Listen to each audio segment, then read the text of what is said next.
Blog Talk Radio. Your show is scheduled to start in 11 minutes, 27 seconds. Welcome to Blog Talk Radio. Please hold and you will be able to listen to the show.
Blog Talk Radio.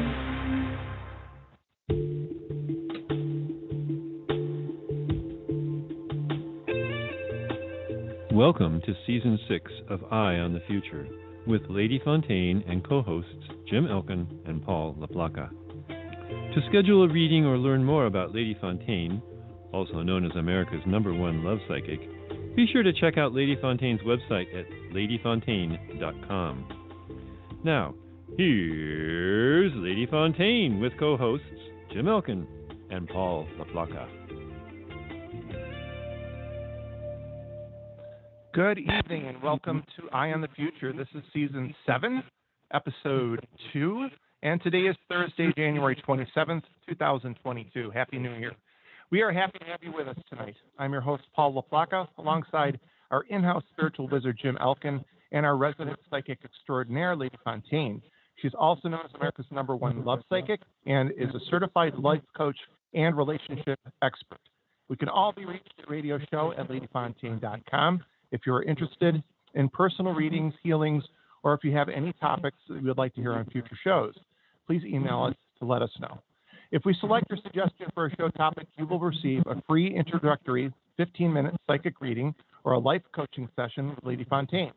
If you'd like to be on Lady Fontaine's mailing list, please give Mike, our call screener, your real email address so we can keep in touch with you. Tonight's topic is angels, and you can reach us at 319-527-6216. That's 319-527-6216. If you have any stories or questions about the subject, have you had any personal experiences with angels? You can call us at 319-527-6216 to tell us your stories. We would love to hear from you. Now, since we're doing video, for those of you who don't know James Elkin, he's our healing expert. Say hi, Jim. Hi, Jim. And, of course, our lovely psychic relationship expert and intuitive life coach, Lady Fontaine. In case you're wondering, she's the pretty one without a beard. Hey, that's cheating. James and I are not so pretty. Yeah. If you I guess miss that's the show, a matter of opinion. yes. I'm sure in prison we're pretty. Yeah. Unfortunately. If you miss the show, you can find us at Eye on the Future Radio Show on YouTube or Facebook, or you can listen to the podcast on Blog Talk Radio, iTunes, or any other podcast distributor. We've got a jam-packed show tonight, so please be patient. We'll do our best to get to every caller on the air to answer your questions. If you do call in, you will still be able to listen to the show while you're on hold.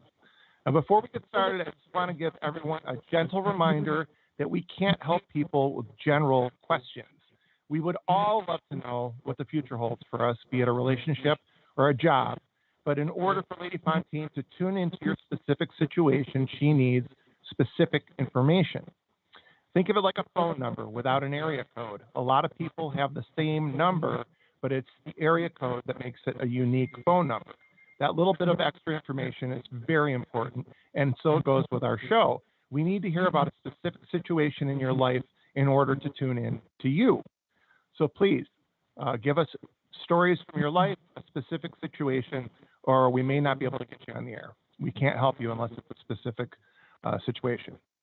Lastly, for those of you who are watching us on YouTube, please hit subscribe to be notified of our new shows and leave us comments. In order for us to do video streaming, we really need your help in liking and following us on all the various platforms. Now, since this show is your brainchild, Lady Fontaine, I want to turn the mic over to you. Oh, me? Okay. Yeah. You know, the pretty one. Oh, I was so engrossed in listening to your opening, thinking, gee, I don't remember writing a lot of that stuff in there. But gee, that was a great opening. And you know, I do have a beard now, so we have to change the topic. And even our screener there, our phone screener, Mike, has a beard. So now all four have beards. But in any event, before we start tonight's topic, I did want to mention some of the feedback that we got from the last show. And sometimes we get tremendous feedback. This time, since the last time all of us spoke, I even got more feedback from more callers, from more listeners. So the majority of people, the topic in our last show was forgiveness. And the majority of people were very intrigued, Jim, with your take on forgiveness. And some people agreed. Some people were still confused by it. They weren't sure how it really fit in. But I think we had actually 3 people who wrote in with similar types of scenarios. And one, she said I could use her name, so I'm going to give her a plug. Her name was Marianne. She wrote me a very, very long email saying that she was having some issues with forgiveness regarding one of her parents that had passed away. And she did not see how letting go, because she has no desire to let go, or how and she didn't have, obviously she couldn't let them back in her life since they had already passed away. So she didn't know how your interpretation of forgiveness applied to somebody who is no longer alive. And I had 2 other callers that had similar situations. And one was not a parent, one was a boyfriend, and the other was a spouse. That they were happily married, everything was fine and dandy, they passed away, and things come up, and they're trying to work through forgiving. Some of it is even forgiving them for passing away. I had one caller who is stuck, one listener that was stuck on that anger, which is part of the grieving process. I mean, that's how I responded to her. And that's actually a good thing, because anger is at the bottom end of the but it sounded more like she was stuck in that place of not being able to forgive her husband for dying. So how would your interpretation of forgiveness fit in, if at all? Well, it wouldn't in those cases, because as I try to make a point of, forgiveness is the act of is the whole process of bringing someone back into a relationship with you. So for me, that would just be a misunderstanding of the idea of letting go, because letting go doesn't just mean letting go of the person. It means letting go of the feelings that you have, or the anger, or the frustrations, or the sadness even. Not letting go meaning don't destroy them, don't dissolve them, or right. whatever you would do, but process them as you would for anybody that has left your life, as someone who's moved on.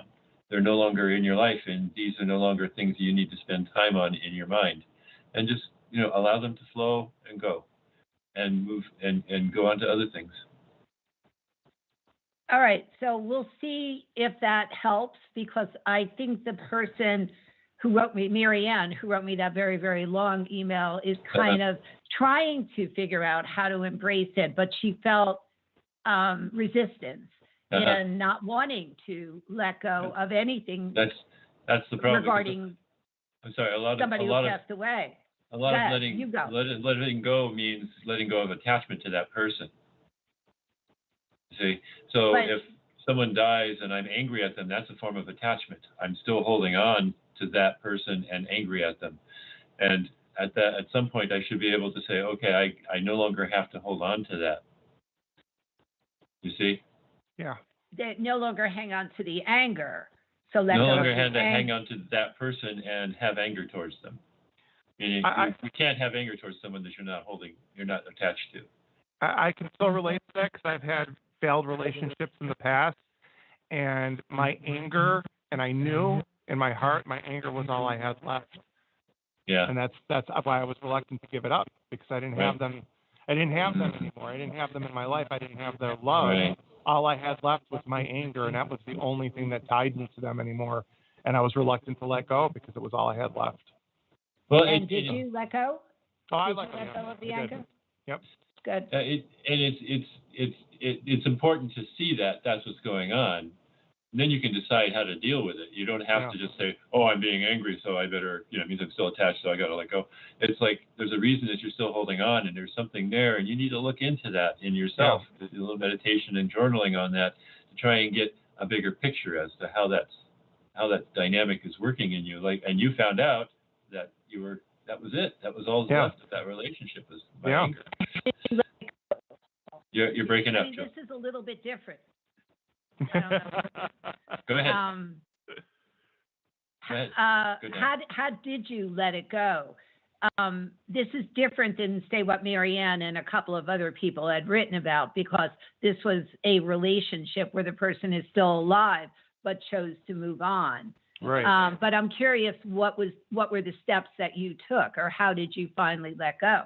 For me, it was just as easy as that. When I finally came to the realization, like Jim's saying, like you Awareness. reflect just a little bit on yourself and why won't I let this go? And I asked myself the question, and the answer was because it's all that I have left of her is my anger.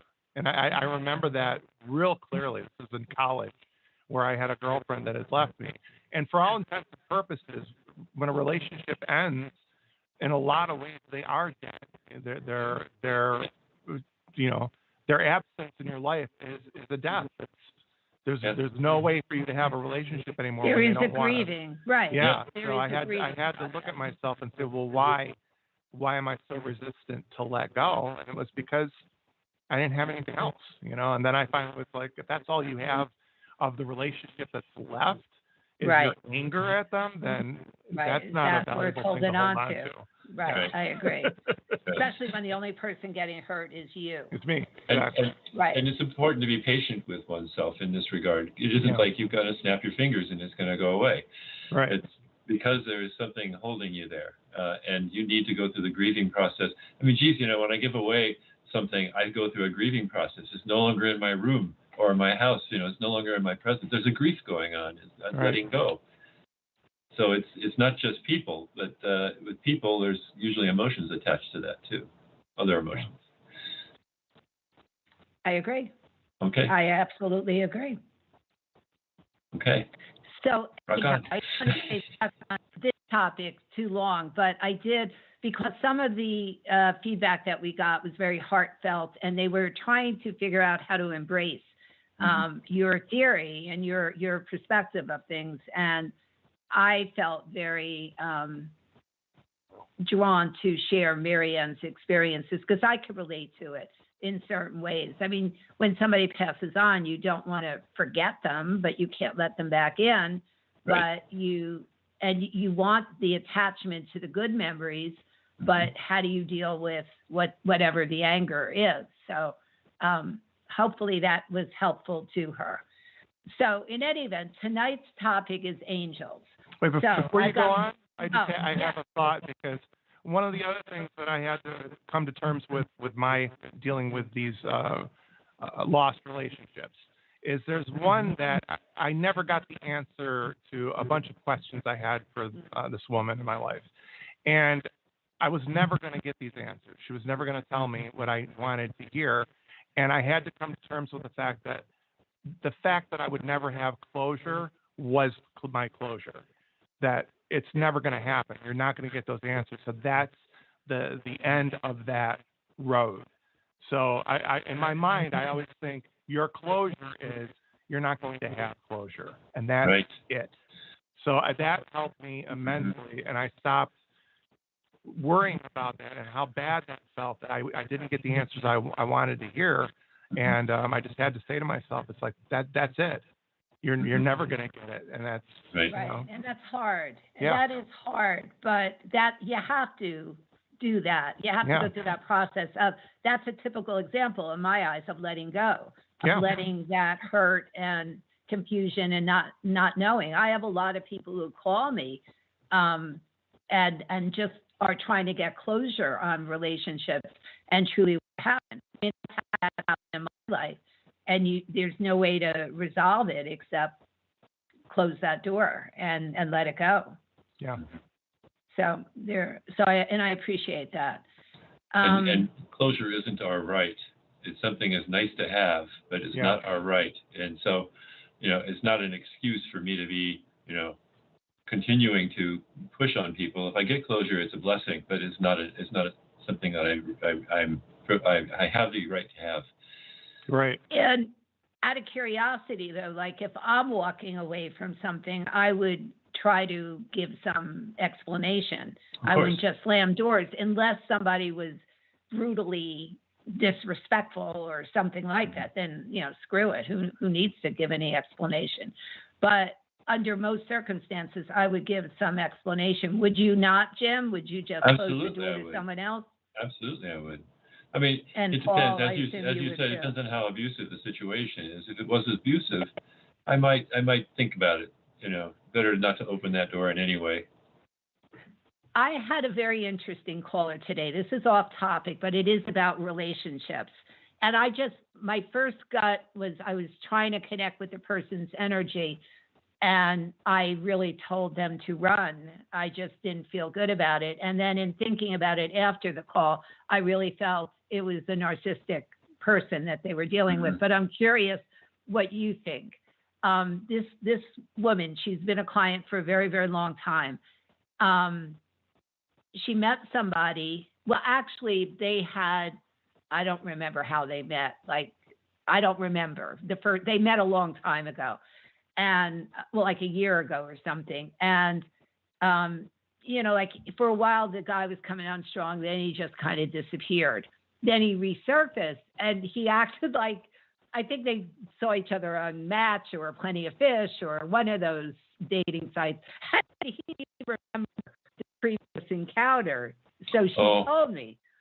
So in any event, she's saying, look, this is not anything I want to deal with. And especially, she said something like, I didn't realize I was that unmemorable or something. I said, that was classic. I mean, that was classic. But bottom line is, I'm trying to remember all of what she said. She's a very warm, sentimental, caring woman. And I know that she is. I mean, I've worked with her for many, many years. And what she was explaining to me is they were just communicating in, the app, one of those dating apps. They didn't, even though they had already exchanged phone numbers in real life, before that, Right. that he didn't remember, they were communicating on the app. So they were going back and forth and stuff. And she says that everything that she said, she was trying to open her heart and be genuine. And everything he started with, trying to explain things and trying to lessen the fact, I'm trying to think of an example and I don't remember the example she gave me, but, almost like she's saying, well, I want somebody who I could share with and care with. And he's going, well, what makes you think that I'm not bad or something like that? Or why are you categorizing me and that, whatever. And she said he was coming on very strong. And then she just tried to again explain whatever, and he came on again very strong. And then she said, well, you're not letting me have a voice and blah, blah, blah, blah. So, I wish you luck in finding whatever it is that you're looking for. And he still had to come back with a whammo. And then she said she ended up blocking him. But at first, even when she first started to tell me, all she said was the name, like we ask people when they call in. And I didn't feel good about it. I said, run. It just doesn't have a good energy. But when I started to think about it after our phone call, I really started feeling very much a narcissistic perspective. I just wanted your take on it to see if I've missed anything. Oh, no, I think From you what I've nailed told it. you. Yeah, You I nailed think it. so too. It's unusual, though, because usually narcissists won't come on with that kind of attitude They usually come until on later. charming. Yes. Right. But I'm wondering, because she did bring up the fact that they knew each other from the past, and he made every excuse I was going through a rough time, and my daughter and my wife and my ex, the wife died, and all these other things. Right.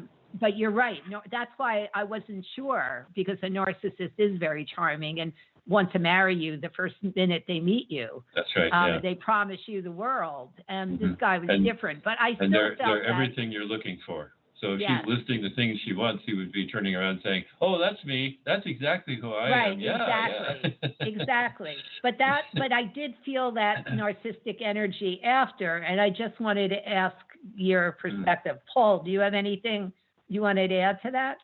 Yeah, I think with that type of personality, and if she was claiming that they had already had some contacts, and she was calling him out, that maybe he was skipping to the next level of, then he's going to start torturing you. Yeah. Even though he's claiming he has no memory of it.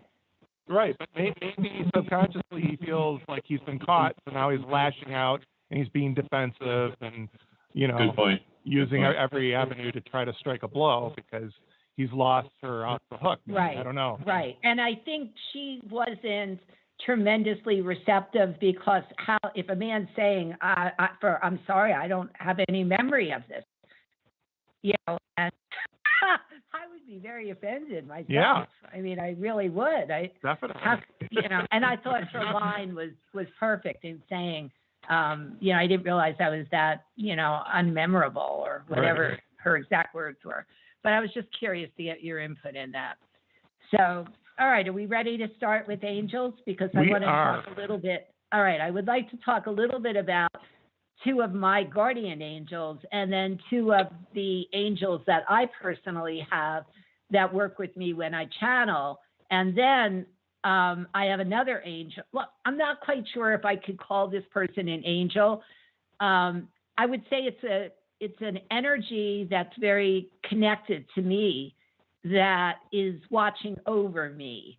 So I'm going to I'm going to use a coined phrase of saying they're kind of like a guardian angel, but I believe in other lifetimes this person is able to reincarnate. I don't know if maybe that's part of our conversation today, if angels are able to do that. But the two guardian angels that I have are Raziel and Haniel. And in previous shows, I have talked a little bit about Haniel. And Jim, you probably know more about this than I, or you, because this, all the Hebrew stuff in there. Oh, okay.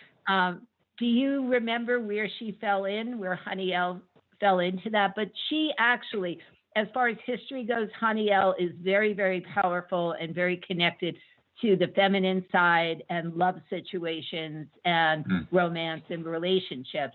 But as far as in the tree of life or however it fits in with Kabbalah, do you have any recollection of that? Not in particular. Haniel might be associated with Tiferet, because Chan in Hebrew means pretty. Matzachen means to find someone to be attractive, and Tiferet is the surah of prettiness, of beauty. So, isn't that funny that she's one of my guardian angels, Haniel? I didn't even realize that. Thank you, Haniel. And then Raziel is the other one that is also my guardian angel. And I'm going to let you talk a little bit about him in a minute, because there's some very fascinating history, I think, of Raziel. But I want to talk about two of the angels that I have, and I don't know. Again, I think they're more like the third one that I'm going to talk about, where they're attached to me in some way. I don't think they're an angel of, like an archangel or any known angel. But one of the angels that works with me when I channel is Marfik, and the other one is Nikar. And they have been with me since I started to open myself up to channeling. They always talk to me through my right ear, and they're always there. I mean, whenever I'm channeling and acting as a medium and communicating with anyone who's passed over, I'm getting information from Marfik and Nikar. Now, they step forward to me. I always knew someone was there, but I didn't really know who they were. And through meditation and just allowing myself to connect to that energy, I was able to identify their names and also the spelling of their names, because Nikar was very adamant that the spelling of his name is Nekkar. Now, does that have any special meaning, Jim? These are both names that don't fall into my awareness, except for with working with you. I have no question that they're valid names, but I just Yeah, I could try and do a word search on them and see if I can find something related. Although the KK, the insistence on KK, that would really violate all the rules of Hebrew grammar. Really? Yeah, so I don't think, it would sound to me it'd be like Neqar, Nekar, which might mean something. From the Nifal. Oh, all right. I form of tend to remember Nakar. it again. I've had them for 30 some years or so. So I don't remember the specifics, but I do remember that was the spelling that I walked away with. And Marfik is the Marfik, Marfik. And I do think that Mar means something in Hebrew or in angelic or Hebrew terms, doesn't it? Marfik? Mar, M-A-R. Oh, yeah, Mar. It means ocean or sea. Oh. Ocean or sea. I remember many years ago when I was doing this show, I had a astrologer who was part of the show. You know, she was like on all the time giving some like a 10-minute prediction as far as what was coming up. And I remember on the air, she did my chart.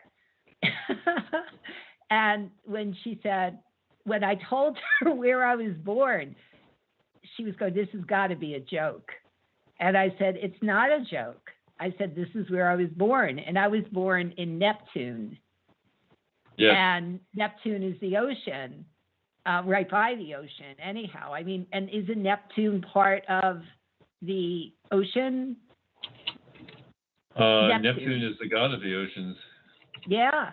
So isn't that weird that Marfik, I didn't know that Mar meant ocean. There's some sort of tie-in here that I think is very interesting. But in any event, the other angel that I have that travels with me a lot, his name is Zacharias. Now, before he made himself known to me, I kept on getting these images like Zorro, you know, just a big Z. Remember how Zorro used to, with a sword, make the Z on your chest? Mm-hmm. He carried a Z on his chest, and I did not know what to do with it.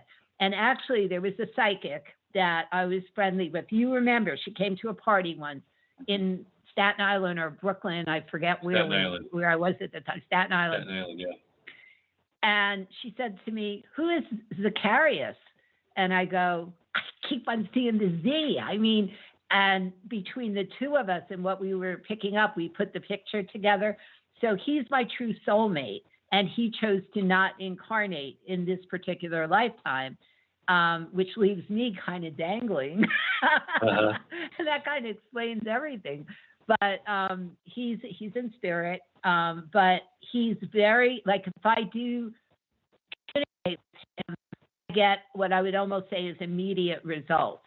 So if I need help with something, whatever power he has, it's tremendous in my life. And if I turn something over to him and I let it go, I think that's the key to all communications with spirit or angels or anything, is once you turn it over to spirit, you have to let it go. If you're holding on to it, you're not truly letting it go. But we're going to talk about that later. So those are the three angels as far as Nekar and Marfik and Zarius that are not archangels. But my guardian angels, based on my birth date, are Raziel and Haniel. And I have close communication with both of them. And there are websites for those who are interested that you can get your guardian angels based on your birth dates. Jim, are you running something like that right now to find out who yours are? No, I was just looking up the word Zachariah in the Bible. In the internet, because Zachariah, Zachar in Hebrew means to remember. The Zacharias is pretty easy Hebrew name, and there's quite a few Zacharias in the Hebrew language. This is not an unusual name. It's also I'm just trying to remember if it's the name of any of the prophets or not, because there's a lot of them. And I'm not seeing any. Hang on. No, there's a Rabbi Zacharias. but there was a famous Zechariah, which is probably the Greek form of Zacharias. And Zechariah was who? I remember that name. He was one of the feature figures in the New Testament in the Gospel of Luke. Okay. He ministered the altar of incense, and the angel of the Lord appeared and announced to him that his wife would give birth to a son who he would name John. So John. Oh. And that was John the Baptist's father. Oh, wow. So that was Zechariah. Zechariah, yeah. Zechariah, it would be pronounced. In Hebrew today, it would be Zechariah. Zechariah. Yeah. Zechariah. I just saw the Z, and then the rest sort of formed. And I remember when I met her for the first time. Do you remember her name? I don't. Sue something? Don't remember her name. It's been so long. I remember. She came to that Halloween party or something I had. Yeah, right? she did a reading on me, and. Oh, did she? What did she say? She said that my grandfather was hanging around me, and he was a carpenter. And at the time, I didn't know who my grandfather was on my father's side. I knew my grandfather on my mother's side was not a carpenter. He worked for a railroad. But on finding out much later, actually just last year, I found out who my grandfather was, and he was an elevator serviceman. So she lost. No, but there's still, it's not a carpenter, but he worked with his hands and he fixed things.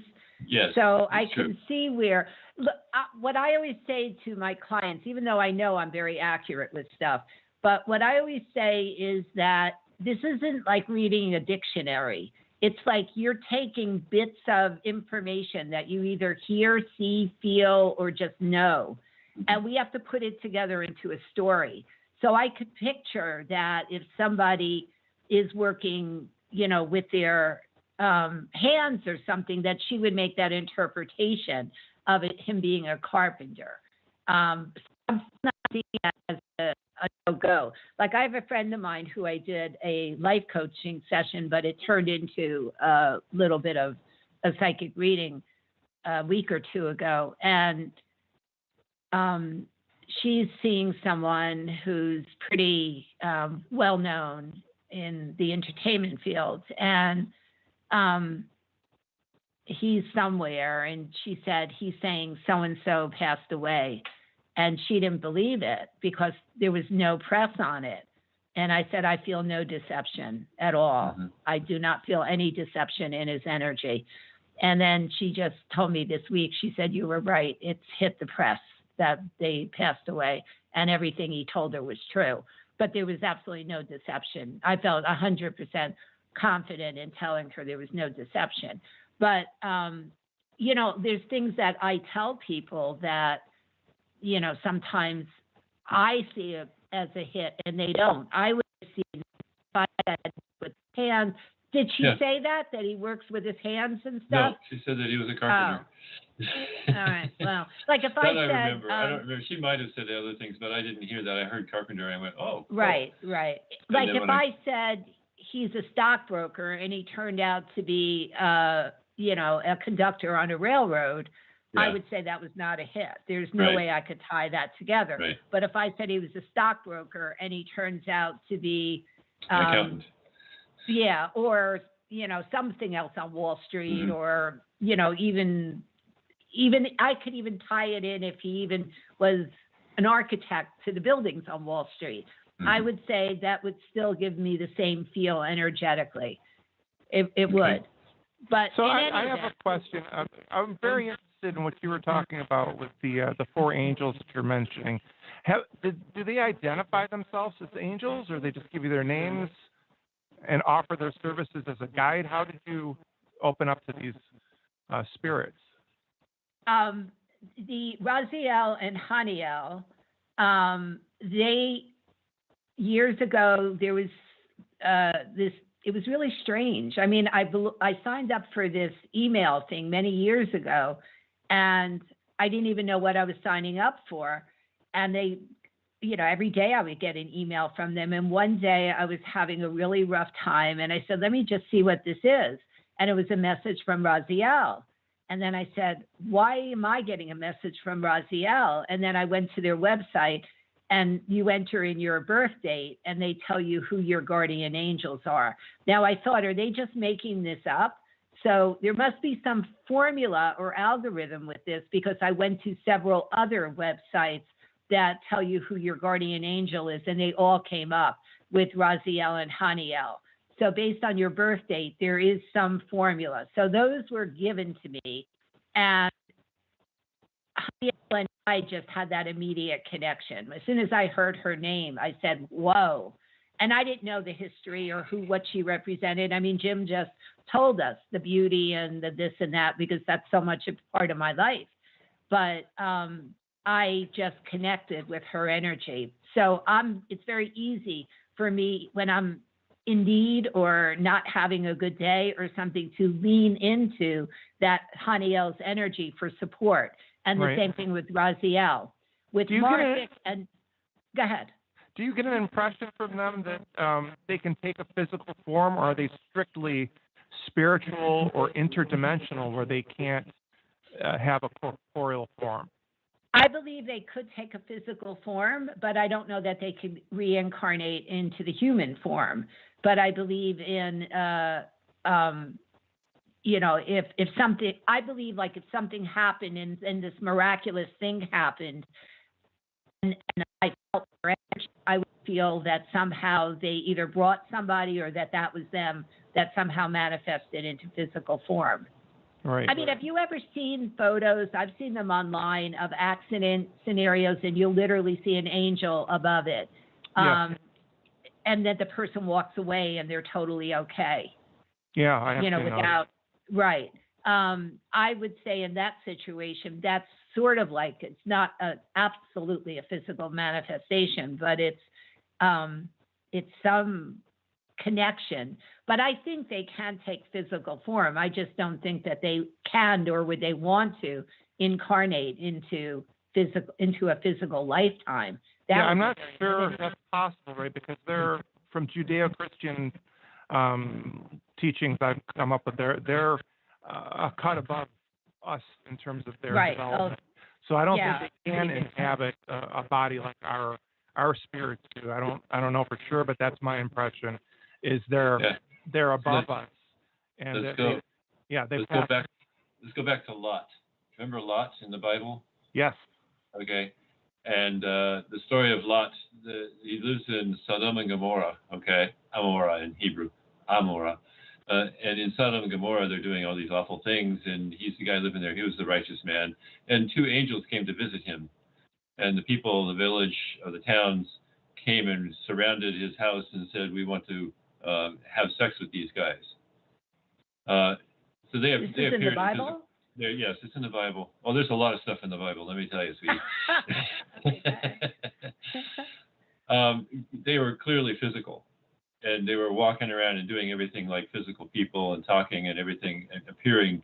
Even the people from the town could see them and report on them and want to be intimate with them.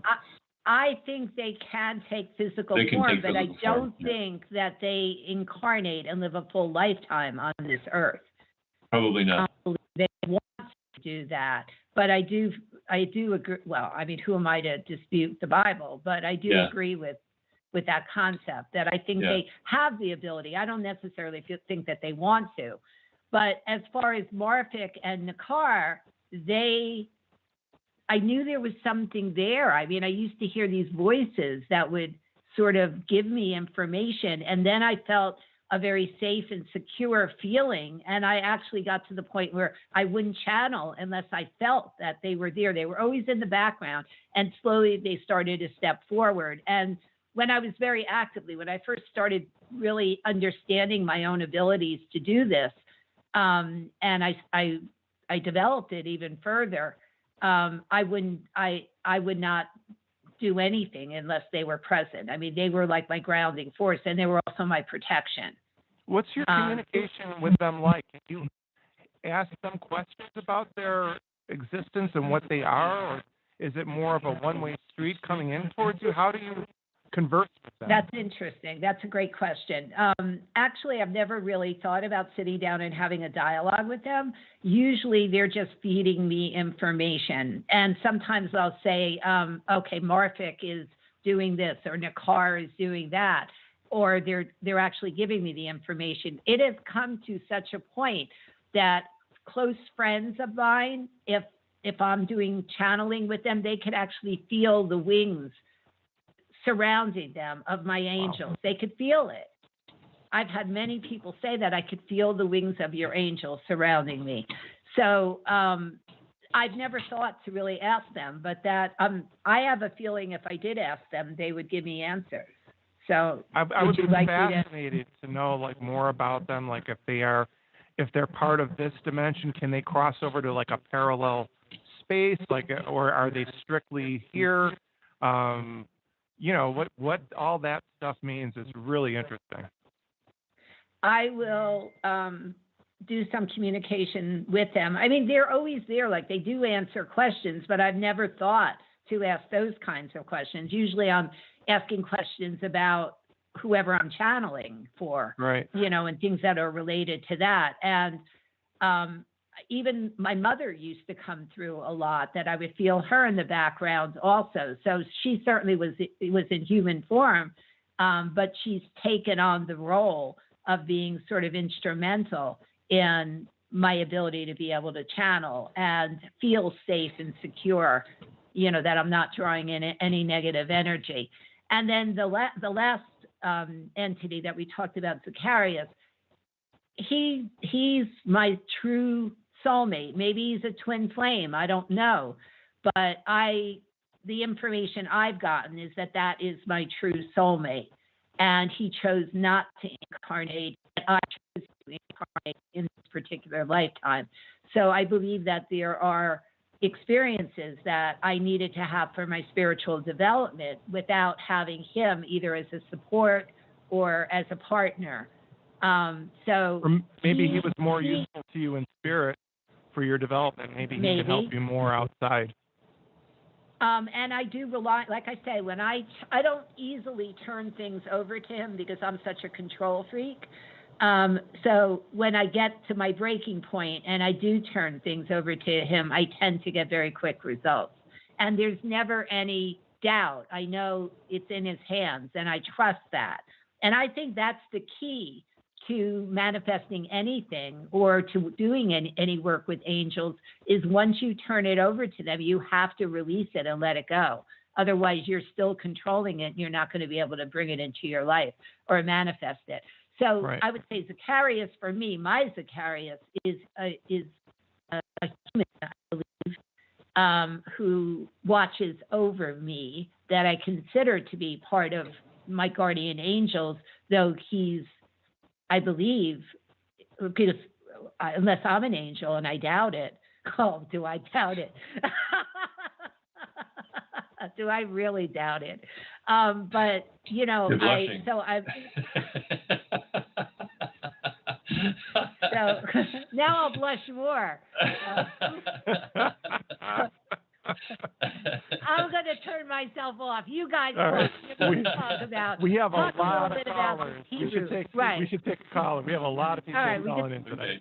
We have one that looks like there's somebody here who has a real angel item. So I got a 5 out of 5 on this. To hear about this. Okay, go ahead. Hang on. Sherry, are you there? I'm here. Can you hear me? Hi. Hey, how are you guys? Good. Tell us your angel story.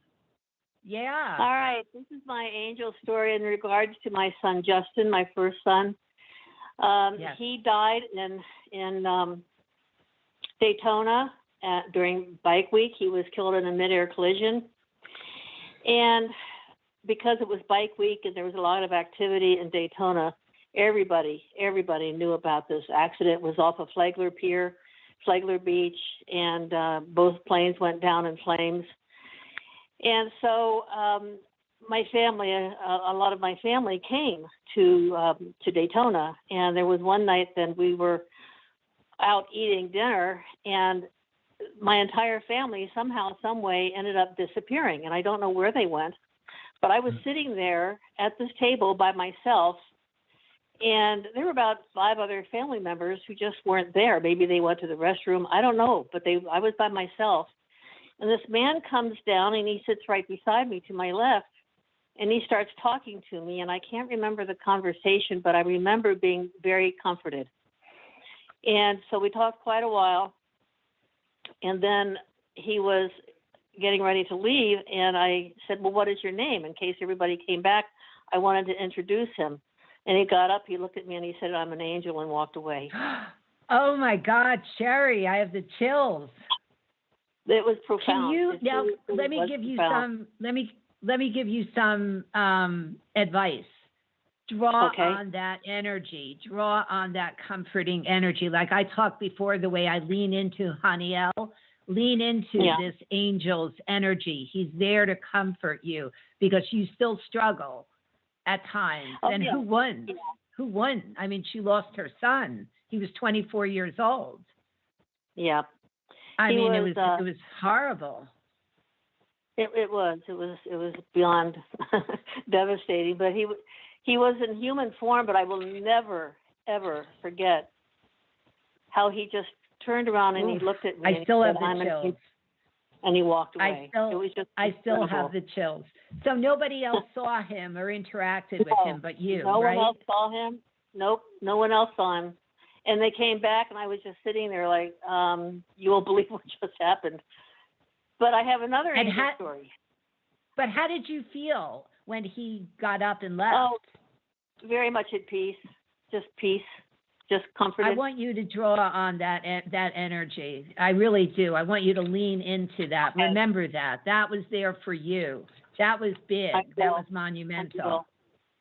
It was profound. It really was. It was profound. It really is. What's your other angel story? Then I'm going to ask you also to, I don't remember if we talked about this on the air or not, but I want to ask you to relay a little bit about the first time I channeled for you regarding Justin. I didn't even know what he was doing or who he was or what. I didn't know anything about him. We had just met. Well, we're on the subject. I was going to talk about that too. I didn't want to take up a whole lot of time, but now that you brought that up, I wanted to bring that up in a little later. But yeah, you blew me away, Jill. You absolutely blew me away. I never had we had never met before. And we went over to your house, and you said you were going to do a reading for me, from Justin.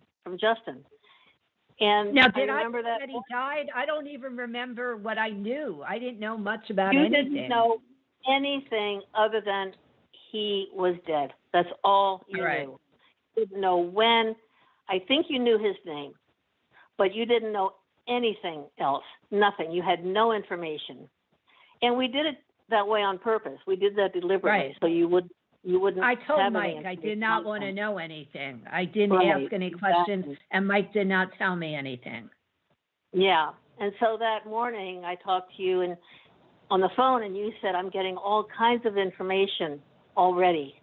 So when we got there, sat down, the very first thing you said to me. I remember what I said, that he was underwater. I see him in the water. Was he a scuba diver? That's what I said, exactly. My response was, you have no idea what you just said. The second thing you said was he a skydiver? I see him in the sky, and I see wings. You said that to me. And the story, for those who didn't know what happened, he was involved in a midair collision. He was flying a Piper Cherokee, and a twin engine came up behind him, who was not supposed to be flying at 6,600 feet. They were supposed to be at 3,000 feet. There's some indication that this was a deliberate thing for whatever reason, but this twin engine flew into the back of my son's Piper Cherokee, and both planes went down into the ocean. and everybody on board. My son had 3 passengers on board. The twin engine had 2 people on board, and they all died. But when she said, I see him in the ocean, she didn't say on the ocean. She said in the water. I saw him underwater. I thought he was a scuba diver. I saw him underwater, going all around underwater. So I figured he must have been. Yes. That's what I mean about we see images, but we don't get the whole picture. So I thought I saw him underwater and he wasn't coming up. So I figured he must be a scuba diver. That was my interpretation of him being underwater, because otherwise he would have been dead. And I didn't think that I was picking up his death at that moment. I thought I was just picking up a tidbit of valuable information. And it was, but I didn't realize how valuable it was. Well, he was actually in the water, in the ocean for 10 days, and he came up on New Smyrna Beach 10 days later. So he was in the ocean for 10 days. And when you said you saw him flying through the sky like a skydiver, I know you're talking, but I can't hear you. No, I didn't say anything. I'm having an emotional response. Okay. So I saw your hands moving. So when you said that you saw him flying through the sky, he was flying at 600 feet elevation, and he was hit, and he apparently. We lost you, Sherry. Oh, wait. Say that again. Huh? We lost you for a second. Say that again. He died instantly. And based on when he came up on New Smyrna Beach and his injuries, there's no way that he could have survived further than instant. And so you saw him flying through the sky, through the air, from the plane, and then you saw the wings of the plane. You saw all of that. You saw all of that not knowing anything about it. I didn't know anything. Nothing. I know. That was pretty, and I didn't know why you were having such a response to what I was saying. I'm saying, is he a scuba diver? I see him underwater. I mean, you really had an emotional response. Very emotional. I mean, and then when you said, was he a skydiver? It was like, oh my gosh, flying through the air like a skydiver. Wow. I mean, I'm really having an emotional response remembering that. But what I want, what I also want you to share, if you don't mind, is the message that once I understood what was going on, the message that he gave you through me. Do you remember the message? He said to you that he wants me to. He basically said, life is for the living. Live your life and be happy. I'm happy. I'm joyous. I'm full of love. Just live your life and be happy. And that was. There were times when I would be driving in the car and I would be pounding the steering wheel and crying and so mad and so angry. And he would say, Mom, I'm okay. And he'd be sitting right beside me. Mom, I'm okay. I'm happy, with his big smile. And that's how he wants me to be. He said, he has told me over and over and over again, and you've told me over and over again, that this is what he wants for me. Be happy. Live your life to the fullest. And one other thing that I've shared with you, and this is not through him, it's through the knowledge that I have, is nobody goes before their time. And I believe that we all buy into like a contract before we come into this world. It's not just chaotic or coincidental. I don't believe in coincidence. I believe he had a purpose of coming in, and I believe your job, as difficult as it is to learn, gain, and grow from the horrific experience that you've gone through. You may not remember this, or I may not have even shared this with you, but when he was about 2 months old, and I was sitting in the nursery. You did share this. Yes. Okay. And I am not Catholic, but I had a vision of the Mother of Jesus, Mary, in the corner of the room. And she said to me, not in words, but in thought transference, you are going to lose your son as well. He will be 24 or 25 years old. You will lose your son. And I knew that. I knew it from that day forward. I never mentioned it to anybody because I didn't want to give it any energy. And when he died at 24, it was like, I knew it. I knew. Right. I knew that he was not going to live beyond 24, 25 years old. I was told that when he was 2 months old. I know. And I do believe that was his destiny. I don't believe it was. It was. You know. It was. It was, unfortunately, and there is something for you to gain from it. They're playing music, so they want us to move on because we do have a lot of callers. Stick around, though. Right. We might bring you on later on, all right? Well, I just had one more Darren Angel story, but later. Oh, go on. Are you sure? I'll make it really quick. Okay, real quick. February of 27th, my second son. All right, so I lost my first son. My second son, Darren, was shot in Miami. He was shot first in the liver. He turned around 180 degrees to protect his 8-year-old daughter, who had a bullet go through right by her head and blew off the bottom of her earring. And then the shooter shot my son in the back at T12. He had a bullet at T12. From that, all I did was wrap him in a cocoon of white angel wings. Angels are very tall, very, very big and white. And I just saw him totally wrapped in a cocoon of white angel wings, healing. These angel wings were healing him. And now he has survived 2. He also got sepsis and just about died from sepsis. 2 out of every 100 people that get sepsis die. He survived that. He beat death twice in 4 months, and he is walking, even though he had a bullet in his vertebrae in the spinal cord at T12. He's walking. Yeah, if you get shot in T12, most likely you're going to be paraplegic. You're going to be paralyzed from the legs down. Oh yeah, T12 controls all of the nerves into the legs. So if that nerve is damaged, you're not going to be able to walk. And I've seen videos of him walking, and I've seen pictures of him out in restaurants with his daughter and his wife. You did well, Sherry. You did. Well, I helped her somewhat with Thanks for coming on. The angels and stuff. Thank you, Sherry. So long. No, stay around just in case. Okay. We want to bring you back on later. Good to hear from you. Okay. All right. Thank you. All right. Okay. I mean, those things are pretty profound. Yeah. Those experiences, and I do feel for her. Tapping into that angel energy that visited her after her son's death is important. Yeah, there's a verse, I forget where it is in the New Testament, that says that some people have entertained angels unawares, meaning that they weren't aware that they were actually in the presence of angels. So those kind of stories, who knows? We all may have them and not even know it. I believe you're right on that. Okay. I really do.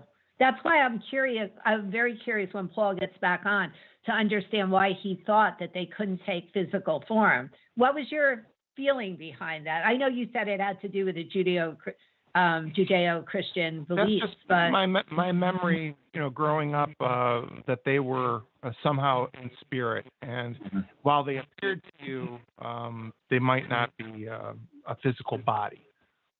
That's just I could be wrong. That's just my memory growing up Catholic, was that angels weren't something you could touch, that they were, ethereal. I think when they're angels up in spirit, they're not. But I do think they have the ability because of all these types of stories. Do you think a man sitting next to her, not knowing she's mourning the death of her son, and comforts her and then walks away and says, "I'm an angel"? I mean, that's pretty amazing. Yeah. That is. Yeah. And I also, it comes to the idea of incarnation. If I see somebody, talk with them, and they act, and everything is as if they were physical, even if they're not, even if it's an illusion to me it's physical. Right. So exactly. But we don't know what it is in reality, because we're all just energy anyhow, and this is all an illusion. If they make footprints in the sand or like in the snow up there, behind you. They're acting awfully physical, and probably physical enough for me to say, yeah, they're physical. But I get what you're saying. It could be that they were, reflection, if you will, of the physical, and not necessarily literally in atoms and molecules and things like that, like we are. Cells and we don't know. That's the thing, and I don't know that we will know. But I will talk to Marfik and Nakar and see if I can get any insight, and we could talk about it next week. Yeah, that'd be really interesting. Yeah, I will do some work with them. You want to take another caller? Then, Jim, I'd like you to give just a little bit of a history on Raziel and the archangels and stuff, and then I also want to see, I know we have a lot of callers, how you connect with them. And there's many different ways. I do it through meditation and dialogue and prayer, but there are many different techniques, and I want to talk about some of them. But okay. Do you want to pick a caller? Okay. See who we've got? Here's someone who's been waiting a long time. Let's see what this is. Who this is? Mary? Yes, I'm still here. Thank you. Hi, Mary. Thank you for waiting. How are you? Yes. Good evening to both of you. Thanks. Hi. All three of us. You were talking about the angels. I was thinking about the healing I send to my cat with Raphael and Gabriel when she's not feeling that great, or when I want her to eat and she's not. And it seems like shortly after I put my hands over her and talk to her in a low voice and tell her that Raphael's coming in, shortly after that, she seems very content and her tail goes, and pretty soon she goes right to her food and she eats, and then she goes and lays down and seems very comforted by it. So I think something that's too. awesome. Yeah, So Mary, I think that's awesome. Started doing it. How come you called? What, you have a question that you would like to ask? Is there Yes, some kind the of story? reason for my call is my own personal health. I've been dealing with a long-standing health issue, and I have done all the right things as far as follow-ups and specialists, and I've also gone holistic and had some Reiki and so forth, so I've tried more than one modality. And it appears that a lot of the treatments, my body is becoming resistant to it. And I'm just wondering if you see any of these issues clearing up, or finding somebody new, or what you see going on, and if there'll be some resolution. All right, I'm just zooming in on your energy. While I'm doing that, can you share with us any specifics? The only reason why I'm asking that you're comfortable with is Jim has a medical background, a holistic medical background, and I'm wondering if while I'm reading your energy, if he comes up with anything. So you said ask her to be, you wanted her to be more specific, right? Because you kind of cut out there a sec. Oh, yeah, I'm sorry. I got to get okay. the cable you told me. Yeah, it kind of cut out. Yeah. Okay, yeah, just ask me if you can give me more details. Right. Well, I've had urinary issues that are resistant to the traditional forms of medication and treatments. And also, I have some pre-existing stomach issues. But none of the things I've tried or the suggestions or the tests. And I've had tests to rule out some other issues to make sure there's nothing, real serious, at least from what they tell me. And I've tried a lot of holistic medicine as well, and a lot of supplemental medicine. But it seems like whatever I'm taking, my body's resistant to the... Do you have any back? No. No back pain? No back pain.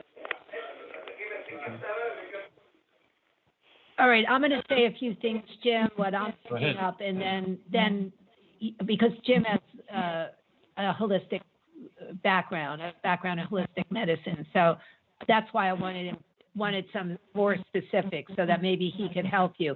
But every time you say your body is you cut out. You're cutting out a little bit. What to do with this? I lost you there a few minutes. You cut out. Every time. I don't know what. It's okay. Just keep going. All right. So every time that Mary mentions that her body is resistant, I get like the weight of the world on my shoulders, and I'm feeling like it's collapsing on top of me. So that leads me to feel that, I mean, psychology tells us that there is a mind-body connection, but I believe right now you're addressing all of the physical parts of what's broken or needs to get fixed in you. And I'm feeling such a strong physical reaction in your body to these illnesses and these issues that you're dealing with. What I really want to ask you is just right now, if you will, just take a minute, just zoom in on your body, shift your awareness internal, and just allow yourself to feel your body for a minute and tell me what you feel, if anything. You know, Yeah, positive, negative, pain. or neutral. Where? Yeah. Where do you have pain? Well, it's in the lower extremities. It moves around, but it's definitely urinary related. That's part of it. There could be more. Is it? Do you feel achy pain? Do you feel sharp pain? What exactly are you feeling? Gnawing pain. It's a constant gnawing pain. Constantly running to the bathroom, gnawing pain, frequent infections. They clear up for a while and they come back. All right. I still feel that there's work to do. When I first heard your voice, I felt something like you're saying the lower part of your body. I'm feeling physically a drain down to your legs. Literally, I don't know if you're aware of it or you could feel it, but I feel it's like, it almost feels like clomping around with 20-pound weights on the bottom of your shoes.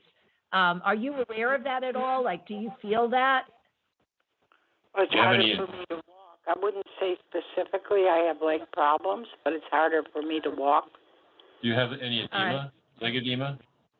No, maybe not that's at what all. I'm picking up. Okay. No.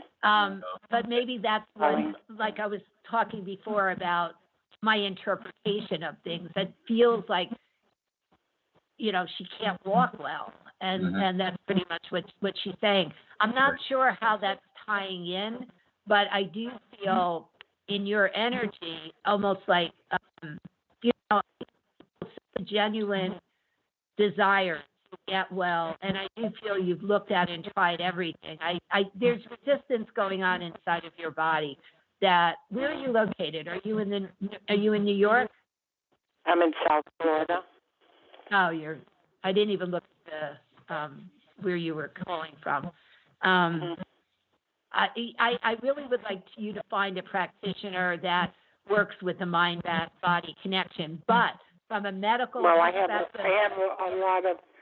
I belong to a lot of spiritual groups, not as much since the pandemic, but I was affiliated for many years with, the mind-body kind of, approach, Reiki and all that. I've been through all that. It's deeper than that. It's not you relying on somebody else to manipulate the energy. I've got to get you in touch with working with your own body and your own energy. And I feel that's help some of this stuff. Because truly it's what I feel, heaviness and resistance. And it interprets as resistance, no matter how I look at it.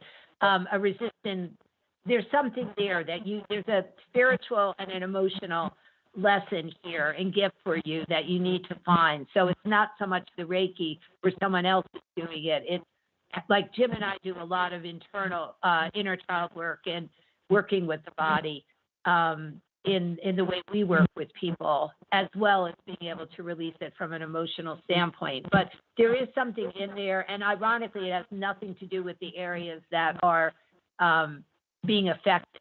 It's somewhere else in your body that you need to do that releasing work. And I kind of feel it's in the heart chakra area, that I feel it in the heart chakra and the throat chakra most particularly. But it's, my guides are all saying you need to do the work. It's not just Reiki or energy healing someone else. It's you participating in the actual healing process and you getting the awarenesses. But on the plus side, from a medical perspective, I do feel you are going to come across either a new modality or there's going to be something new that's coming out that to me feels like it's laser related or some external energy source that is going to, it almost, the visual I'm getting is almost like an MRI kind of thing, like a round kind of thing surrounding you, but that has some, I'm wondering,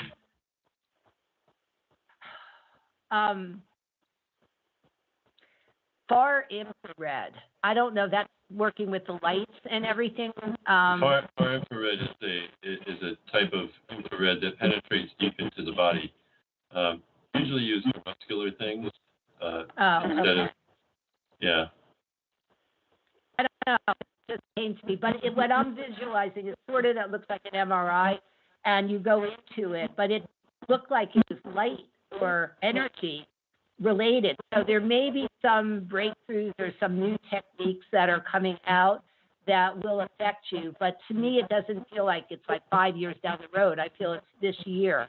There's going to be some new way to work with lasers or some type of technology like that can either break down the resistance of antibiotics or whatever meds that you're on that aren't responding, or that will actually zap away and resolve the issue that you're having. So I do see 2022 for you being actually a pretty good year, but in order to not recreate it for yourself, I would like to see you do that internal emotional work. Don't rely on other people to find the answers for you. Find them within yourself. That came right from my guides, that message. I also do some emotional release tapping, the tapping method. Perfect. Yeah. What do you use? Do you use which my form fingers. of tapping?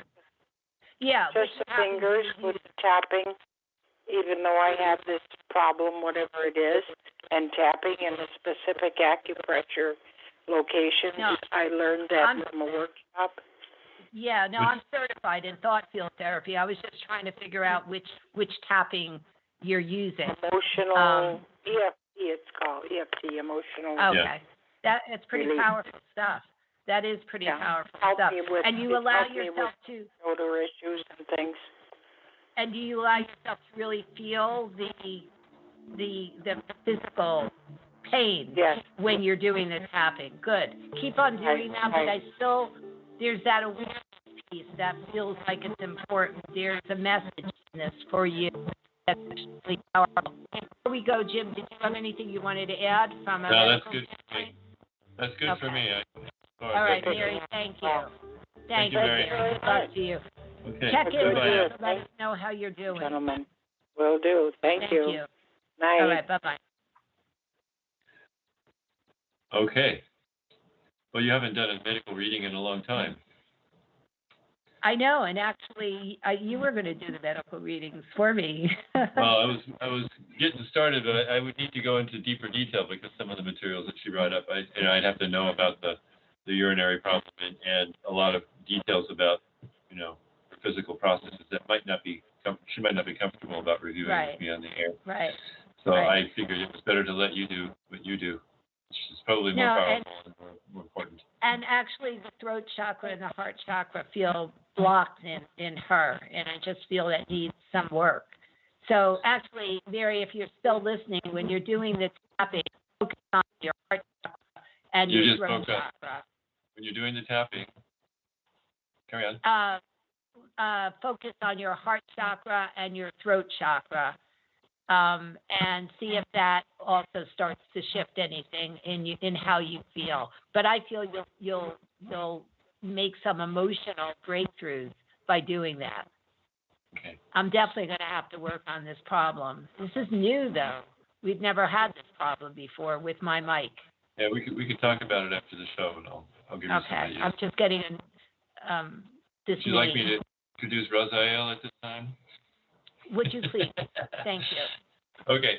The Holy Book, which is the Zohar, which is the holy book of the mystical branch of Judaism called Kabbalah, says that Raziel is an angel, is the angel in charge of Chokhmah. Chokhmah is the sphere, the area of wisdom on life. So they're talking about the highest level on the tree of life. So Raziel is at the top? Well, Keter is very high, but there's a triangle of spheres on the top of the tree of life. Chokhmah, Bina, and Keter. Chokhmah is wisdom, Bina is knowledge, and Keter is crown. So so he's the wisdom part. Yeah, he's on the wisdom side. Okay. Raziel is credited with writing the Sefer Raziel HaMalach, which means the book of Raziel, the angel. A book that claims to explain divine secrets about both celestial and earthly knowledge. The Jewish tradition says that Raziel stood so close to God's throne that he could hear everything God said.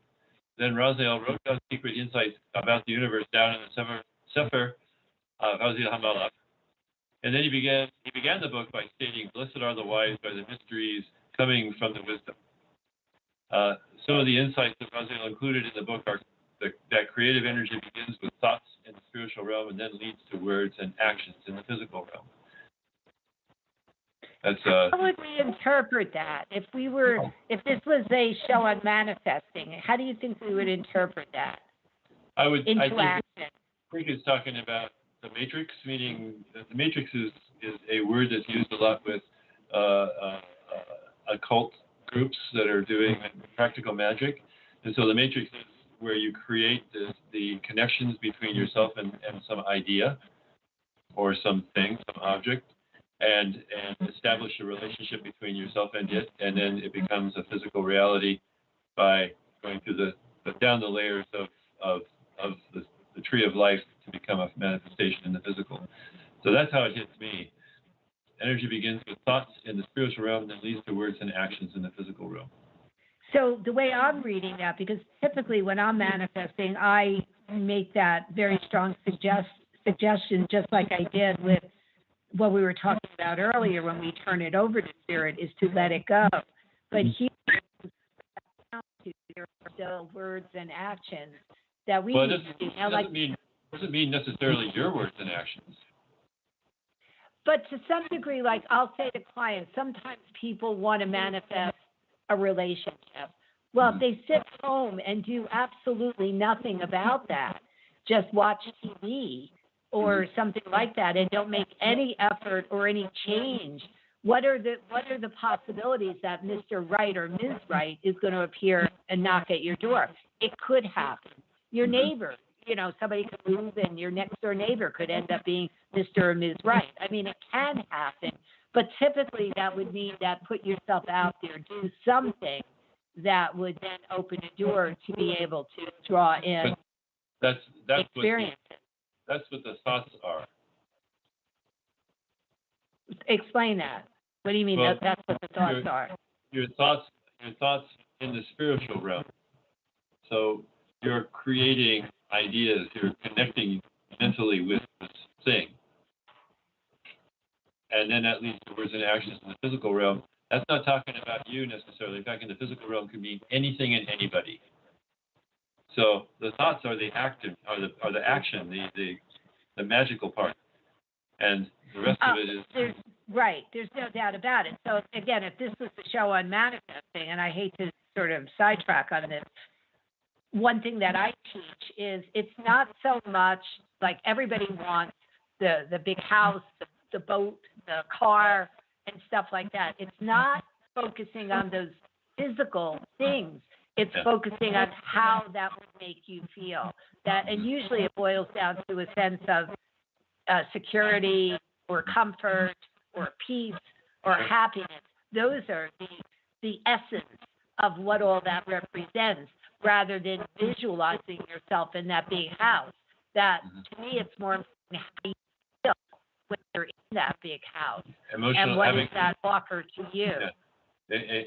Yes, immersing yourself in the emotional response you would have with the attaining of whatever you're building in the matrix. That's the key.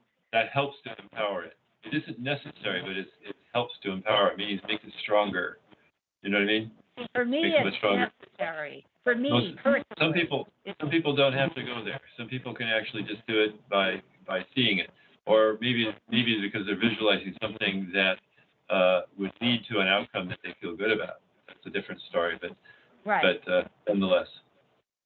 Nonetheless, But, it's right. Yeah. Did you want to? They don't. I think this is a teaching that's hidden, meaning that there's a lot of explanation. I was going to say, where can I get that book? Yes.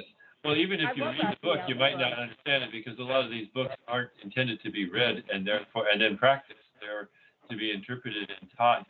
This is what he means by this, and this is what he means by this. So these are like mnemonic devices. They're just things to help you remember what your teacher taught you when you were working with them. Because this is not a how-to book. This is a syllabus. Right. This is more of a conceptual kind of thing. But I still would want to read the book. Since Raziel is my guardian angel, I'll see where we can get the book. I'd like to read it. Go for it. Paul, what were you going to say? Nothing. I would love a copy of it myself. That's fascinating. It is. Did you want to go on, or you want to take another caller? According to legend. Oh, okay.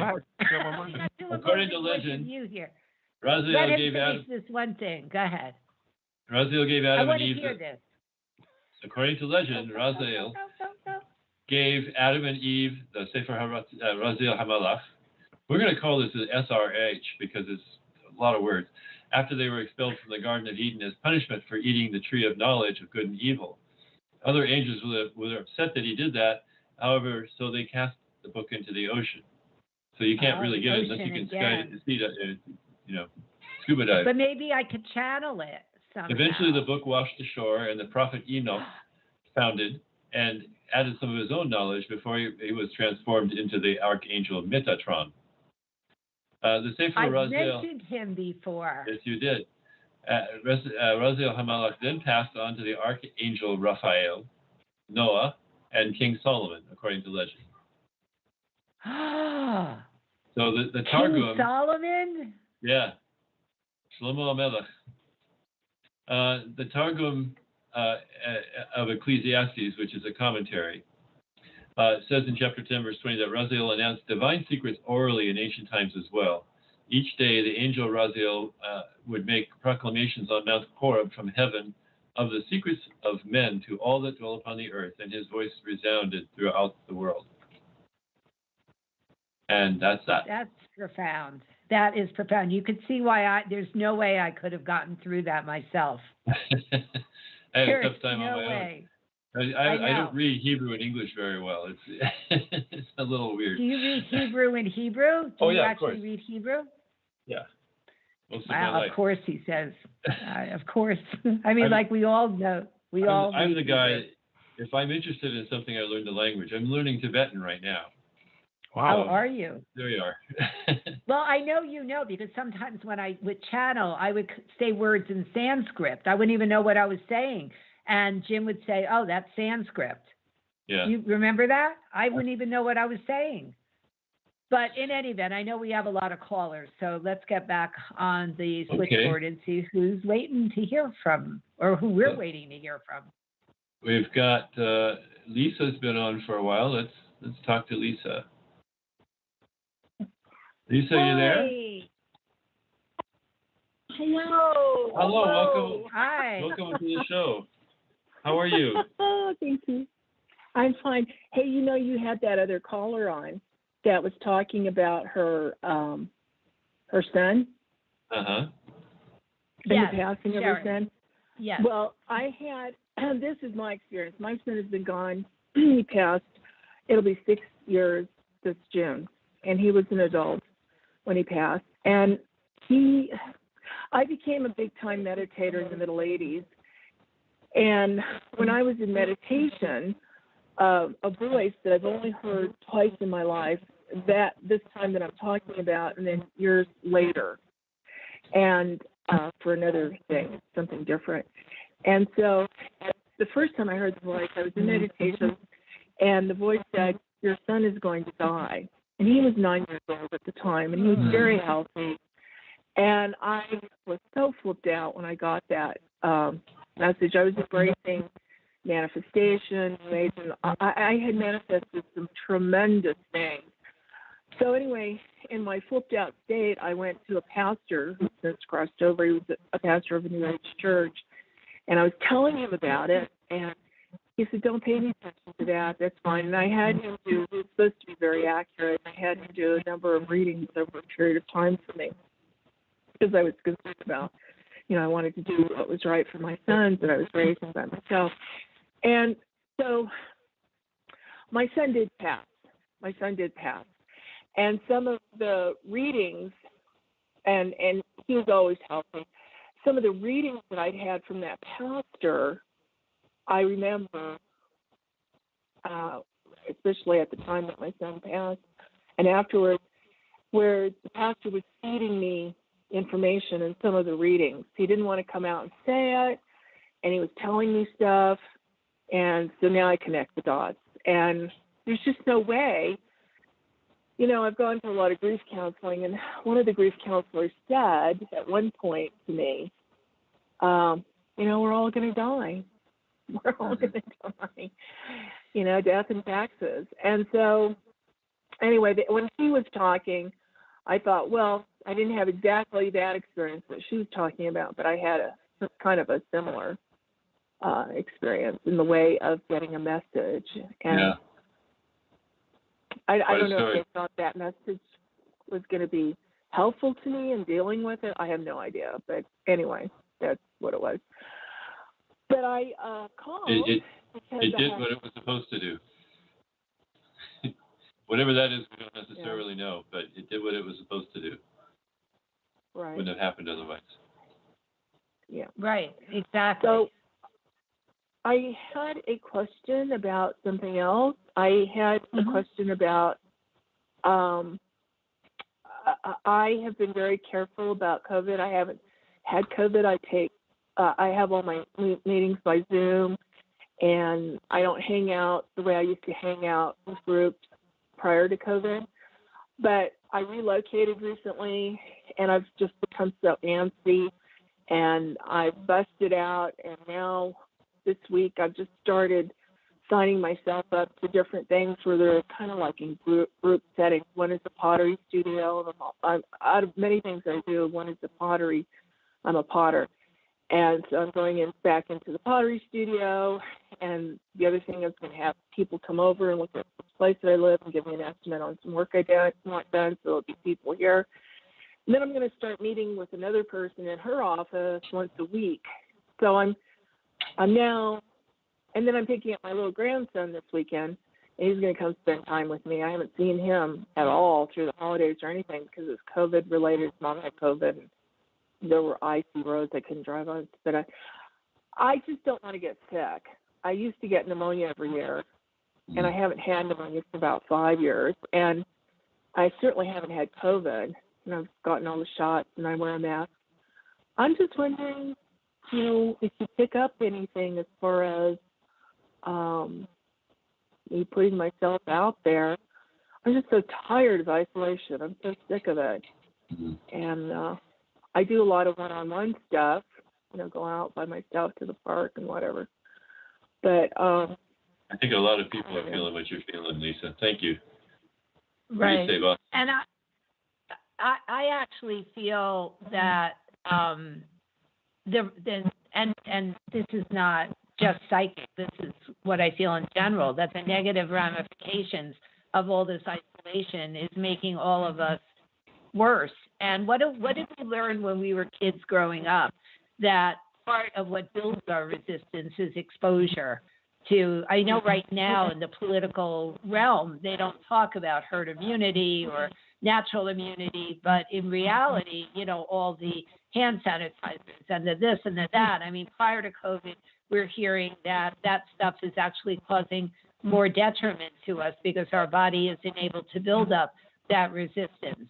So I actually feel, could I guarantee you that you won't get pneumonia since you're prone to it, and so am I. I can't guarantee that, but I do feel from a psychic perspective that your emotional state is going to be better. See, what you're projecting right now is a lot of fear and hesitation. And fear is the most powerful manifester in the entire world. And the things that we fear the most are the things that we manifest. So I feel with you starting to sort of step out a little bit and building your comfort level, you are going to be shedding some of that fear that I feel not only surrounds you, I feel right now it clenches you, that you are so clenched up. I don't know if you can physically feel it in your body, but I certainly do. It's like, you're in this constant clenched up mode. So in order for you to actually be healthier, I feel going out and starting to live your life. And I believe that's going to start helping you. The words that my guides are using is shed some of that clenched up feeling. Or, oh, I can do this. Oh, I'm okay. And could I guarantee that you're not going to get Omicron or some variant that comes out in the future? I can't guarantee that. But I feel you're going to be okay. That I don't want to guarantee it, but I feel very strongly that regardless of what happens, you would be okay. But this experience of you starting to go out feels very positive in the big picture of things for you. We all have our personal viewpoints and on things, and I do believe that you have to, follow what feels right for you.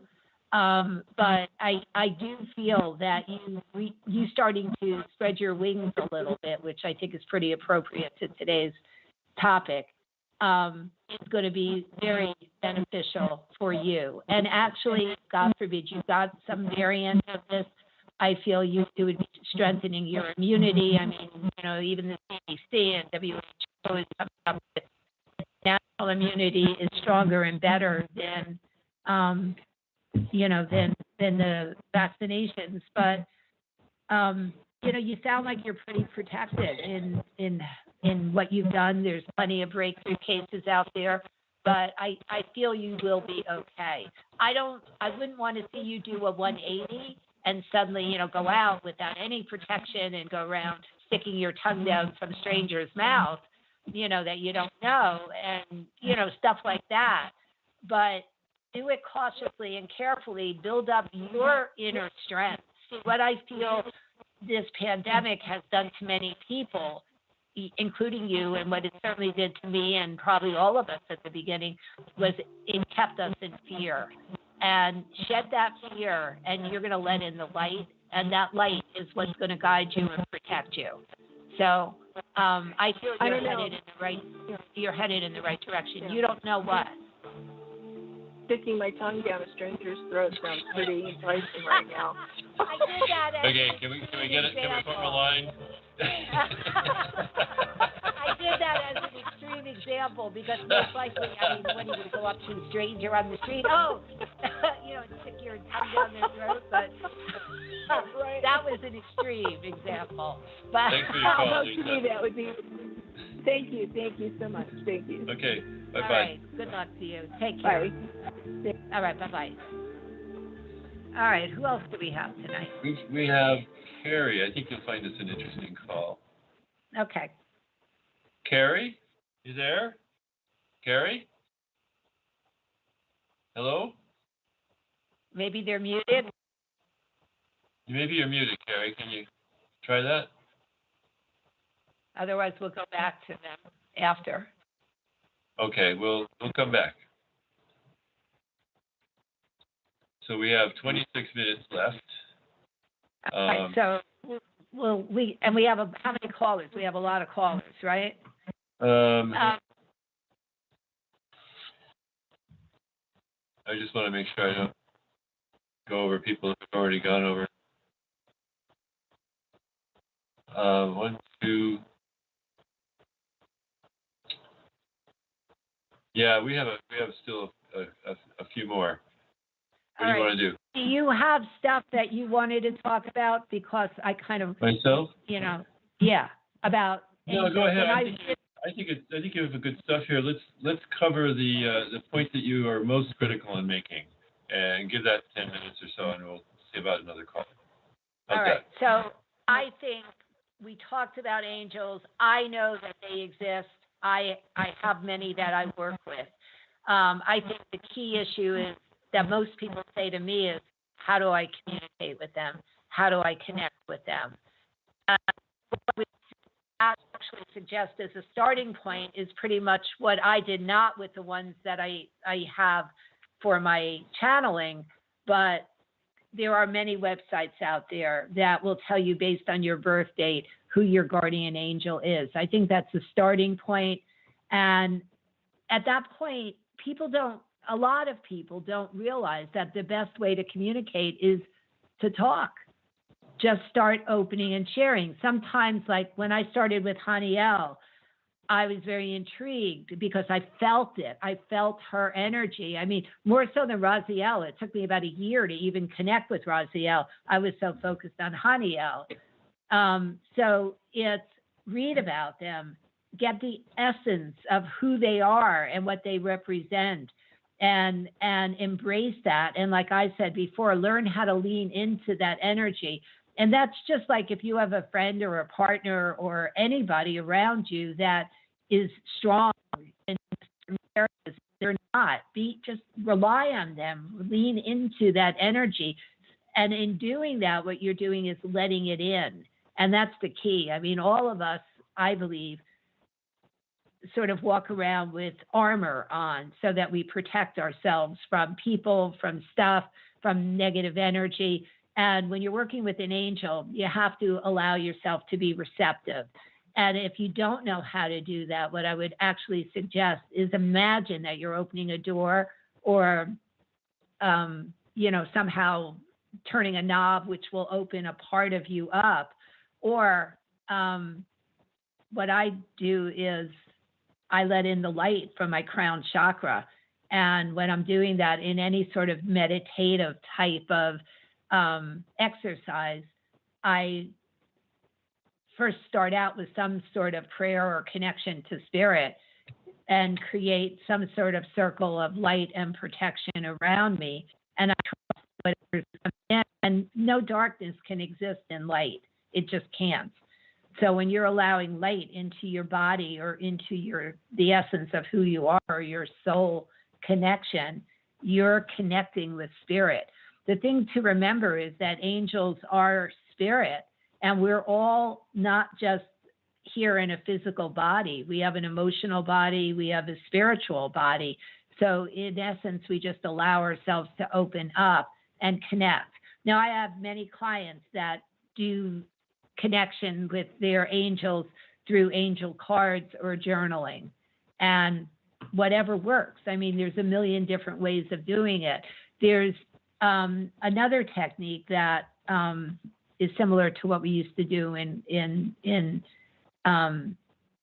doing any sort of blessings or spiritual work or Wicca, is set up an altar and have pictures or anything that represents angels that you're working with. For instance, Raziel, they say his colors are the colors of the rainbow. So if I was to set up an altar for Raziel, I might have a painting or a poster or something of a rainbow, and then some actual statues or images of Raziel, and whatever sense or whatever are either associated with that particular angel or that you feel work with that angel. For instance, with Haniel, since she represents beauty and femininity and things of that nature, I wouldn't use black, the color black, and I wouldn't use leather.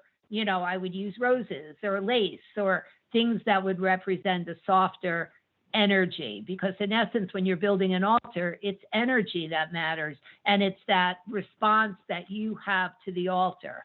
And you could call it an altar, you can call it a display table, whatever works for you. But I think that the main things in learning how to connect with your angels are, we're blessed with having the internet. So there's many prayers and meditations, and you can go on YouTube for various meditations for the angel that you're trying to connect with. And I would say, again, if you don't know where to start or you don't know what angel you want to connect with, start doing some research on angels, see what feels right for you, or minimally go to any of the websites out there that make a determination by some algorithm and it must be something like astrology because they all ask for your birthday. Mm-hmm. So there must be some reigning angels that reign over certain signs or certain birth configurations or something like that. And that's a starting point, and start with them. What I'm really big on is gratitude. So I've heard of people creating a gratitude notebook. And again, it's a form of journaling. It's like being able to write down every single day a list of, I try to say, go at least for 3 things, even if they're simple things. I'm grateful that I woke up in the morning. I'm grateful that I'm having this great breakfast. If you don't have big things to be grateful for, start noticing the small things in your life. Try not to take things for granted. The same thing when you're working with any of the angels or any spirit, any essence from spirit, or even if you're putting out a request for prayer. I think one of the most important things is to notice what's coming in and be grateful for it. So for me, great gratitude ties in so closely with working with anything from spirit, because I feel the more things that you're grateful for, the more things that spirit's going to bring into your life. And whatever we want to call angels, if they are spiritual beings, if they manifest into human form, they are spirit. And we have the ability, we're spiritual beings in a physical body. So we have the ability to connect. And I think one of the most powerful ways to connect is through meditation. And when I go, I think there's different ideas of what meditation is. I think meditation is very powerful, even if you just do breath work.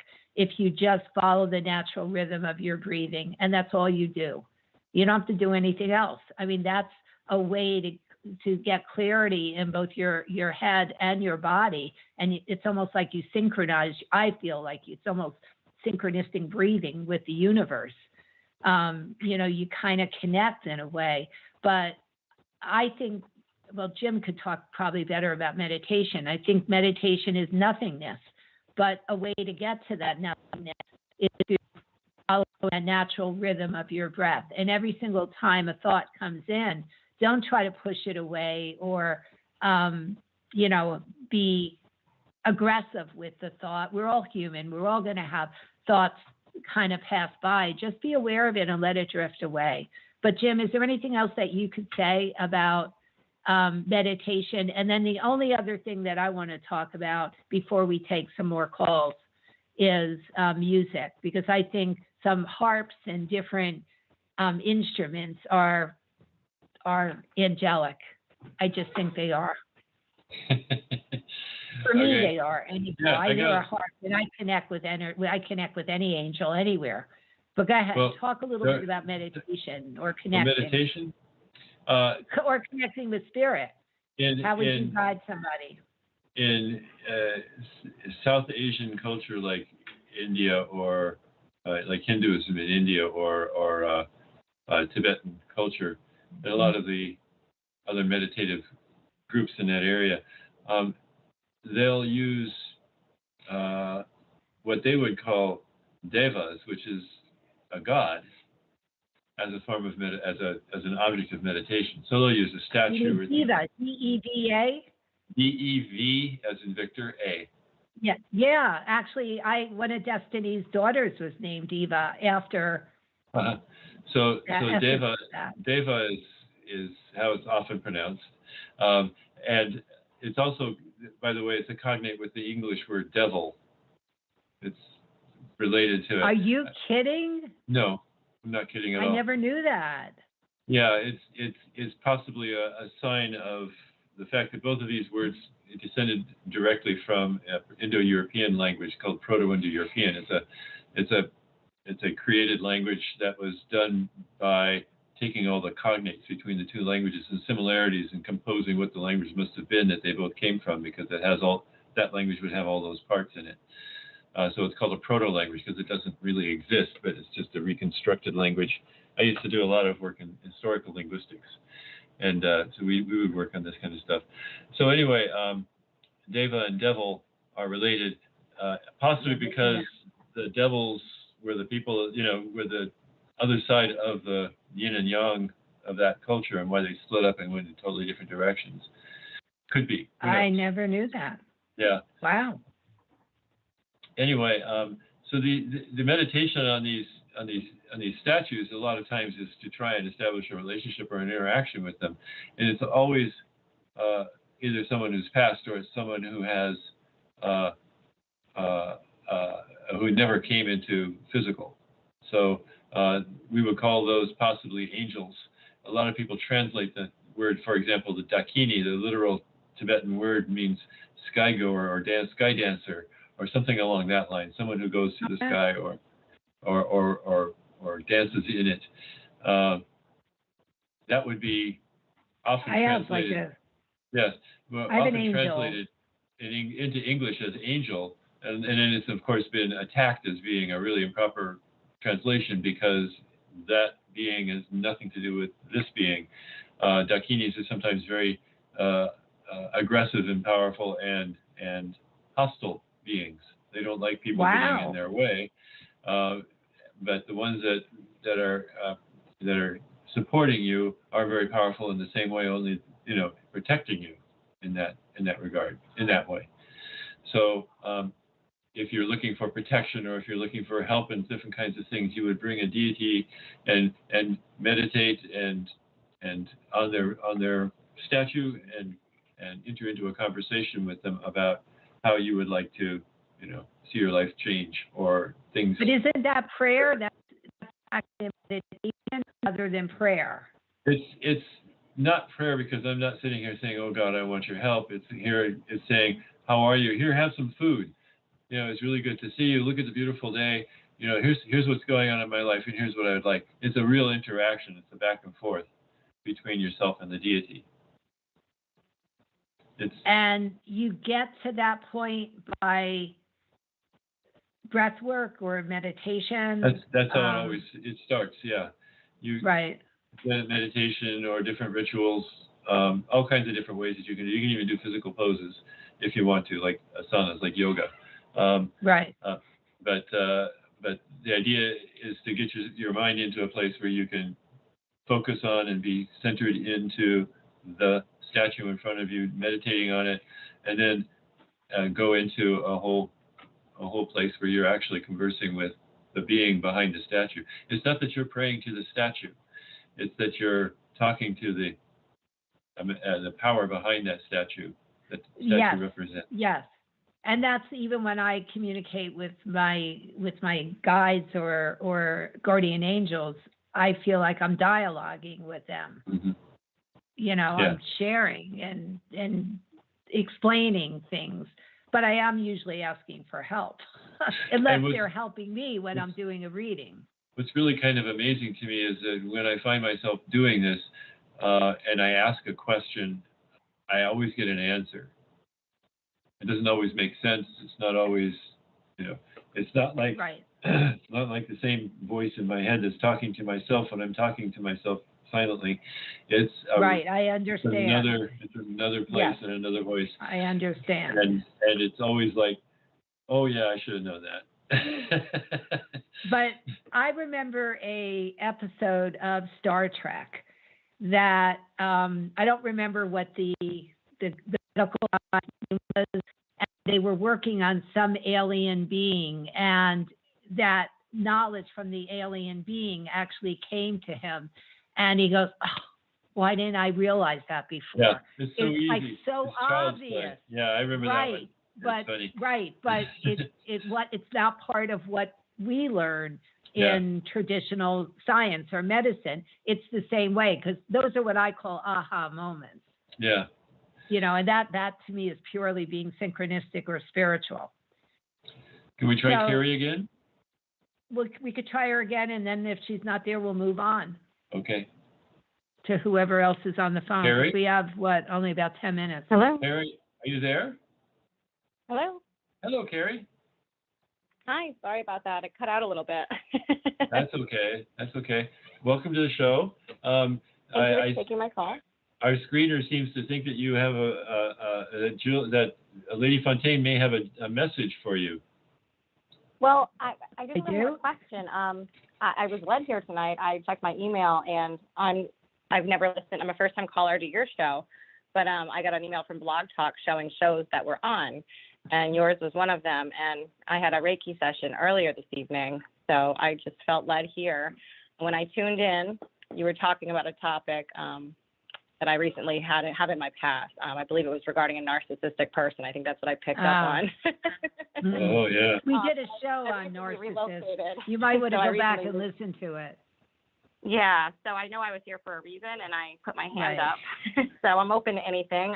But, yeah, I recently relocated, and I'm just sort of going through different transitions. But I figured I should check in. I also picked up on skydiving, too, one of your conversations, because I did that this summer. Nice. Okay, so you should be here. Neat. Yeah. All right, so we don't usually do general questions on the air. Okay. I'm sorry. So is there anything a little bit more specific? If you give me an area to focus on, then if there is a pertinent message. Like when you said, well, you just recently relocated, I actually felt pretty good about that. It has a nice feel to it.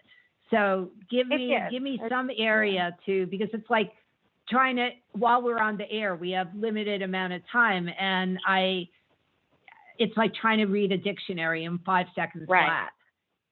Well, I did recently relocate, and it doesn't feel bad, but I'm definitely, I don't know if it'll be my forever home, for instance, just different things here and there. It's definitely a little isolated, more than I'm used to, so I'm hoping to maybe, I'm also renting, so I'm hoping to also maybe purchase a home come next fall, a little bit closer to where I'm from. And you very likely may do that. I actually see opportunities that may not be open or present or on your radar at this point. Even when you said it's more remote or whatever the words were that you used, actually felt safe, and it actually felt that it's going to be very rewarding and that there will be gifts in this for you. So I would say, just like you felt you were tuning in for a reason to the show, I would say absolutely understand that there's a reason why you are you are exactly where you are, and trust that process.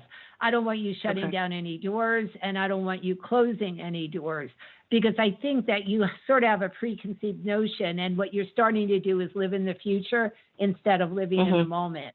And the moment is now, and this is the moment of power. So don't lose this moment, because there is a gift in here, in this experience for you. You moved here for a reason. And I do feel, actually, like I said, opportunities and doors opening for you. I feel you're exactly in the right place. You're exactly where you should be at this point. Will you move on to something that is more aligned with what you want? I feel what you want is going to change in the period from now till next year, or whenever it is that you plan or hope to actually move into a house. But to me, honestly, Carrie, there's a lot of good stuff going on here. Don't miss the moment. There's doors that are about to open for you. I feel both on a social perspective as well as, I don't even want to say career, I want to say financial.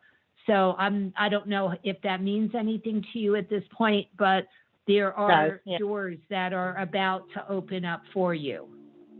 Thank you. I needed to hear that, because I was sort of getting a little down in the dumps about the choice I made. I moved here about 2 months ago. No, you're exactly where you should be. I think it doesn't have the stimulation like that you're used to, and that is making you feel very alone and isolated. But if you sort of indulge in that isolation, you're going to find the gift, and then you're going to see how doors open for you. Well, that's great. That's exactly why I called in then. Well, that was your message. Thank you. All right. Thank you for calling. Keep us posted. I will. All right. Thank Take you. care. Bye-bye. All right. Bye-bye. All right. We have time to do one more caller, at least. Okay. We have Donna here. Let's talk to Donna. Oh, thank you. Hello, Donna. How are you? Great, thanks. Just relaxing. Oh, good. Yeah, I have a question. Hi, Lady Fontaine. I have a question. I look after this man named Pete. He's blind, and I've looked after him for like 4 years, and just 3 hours a day for 4 hours a week, you know. But he had mentioned that he was going to leave me in his will. Was he just saying that? Because I had a friend tell me that, and I put so much time and energy into him and all, and then it didn't happen. Will this Donna, happen what's with him? What's his name? His name is Pete. Okay.